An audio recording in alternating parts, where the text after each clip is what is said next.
Ionization energy की बात करते हैं जी। हमारे पास आयनाइजेशन एनर्जी क्या है और इसको हम एक्सप्लेन करते हैं जी। यहाँ पर हम देख रहे हैं जैसे कि हम कह रहे हैं कि आयनाइजेशन एनर्जी को हमने एटम्स के लिहाज से यहाँ पर एक्सप्लेन करने की कोशिश की है, लेकिन इसके वर्ड पे पहले अगर हम जाएं तो यहाँ पर हमें एक ऐसी एनर्जी चाहिए जो हम किसी भी एटम को देंगे और वो उस एटम को किस में कन्वर्ट कर देगा जी, आयन के अंदर कन्वर्ट कर देगा, ठीक है, या उसके आयन्स जो है वो बन जाएंगे। अब आयन्स किस तरह से बनते हैं, यहाँ पर बेसिकली हम जो बात कर रहे हैं वो हम बात कर रहे हैं जी पॉजिटिव आयन की, यानी कि उसमें मौजूद इलेक्ट्रॉन की तादाद को हम कम कर दें, यानी कि जो एटम हमने लिया होता है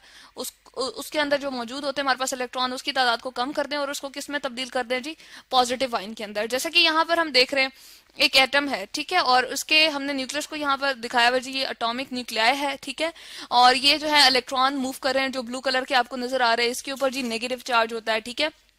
जबकि न्यूक्लियाई के अंदर हमारे पास प्रोटॉन और न्यूट्रॉन अवेलेबल होते हैं। न्यूट्रॉन के ऊपर कोई चार्ज नहीं होता जबकि प्रोटॉन के ऊपर पॉजिटिव चार्ज होता है। यहाँ पर हमारे पास क्या है जी, दो इलेक्ट्रॉन है पहले, ठीक है, तो यहाँ पर मेंशन कर देते हैं कि ये भी इलेक्ट्रॉन है और ये भी इलेक्ट्रॉन है।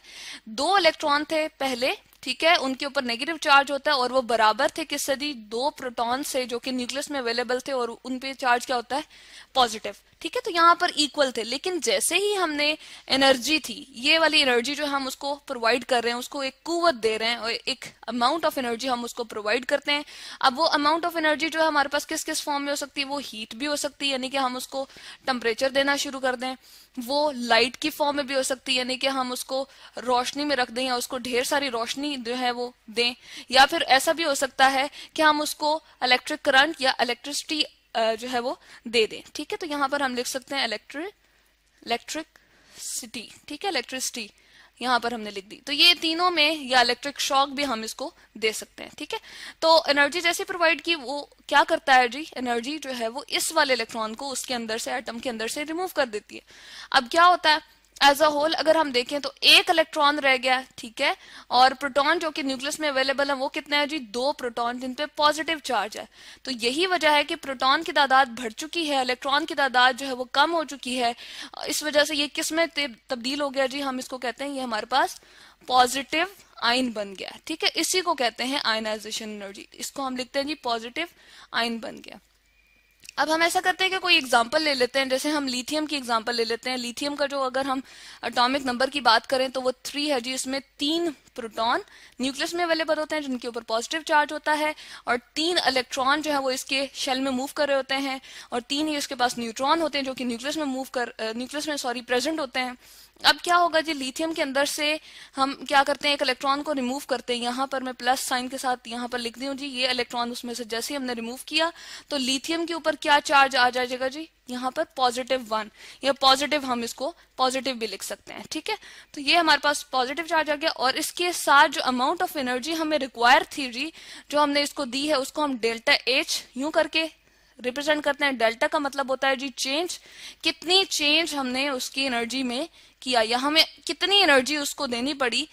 कि वो अपने स्ट्रक्चर को या अपनी उस सारी स्ट्रक्चर से जो है वो चेंज हो गया, ठीक है। तो चेंज इन एनर्जी भी इसको कहते हैं, उसकी एनर्जी एज अ होल जो है वो चेंज हो गई, और वो हमें कितनी देनी पड़ी जी, यहाँ हमें प्लस साइन लिखना है क्योंकि हम ऐड कर रहे हैं, किसी चीज को बीच में शामिल कर रहे हैं। तो जब हम एनर्जी बीच में डालते हैं तो उसको प्लस साइन के साथ लिखते हैं, और यहाँ पर लिखते हैं जी 520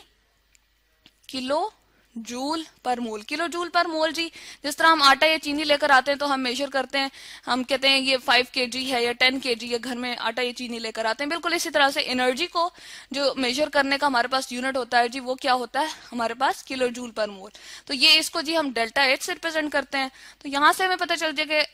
गया जी आयनाइजेशन एनर्जी क्या होती है। किसी भी एटम में से हम जब एक इलेक्ट्रॉन को रिमूव करने के लिए जो एनर्जी प्रोवाइड करते हैं, उस एटम को किस स्टेट में हम लेकर जाते हैं जी, गैसियस स्टेट में लेकर जाते हैं, ठीक है। यहाँ पर मैं लिख देती हूँ, यहाँ पर जी हमें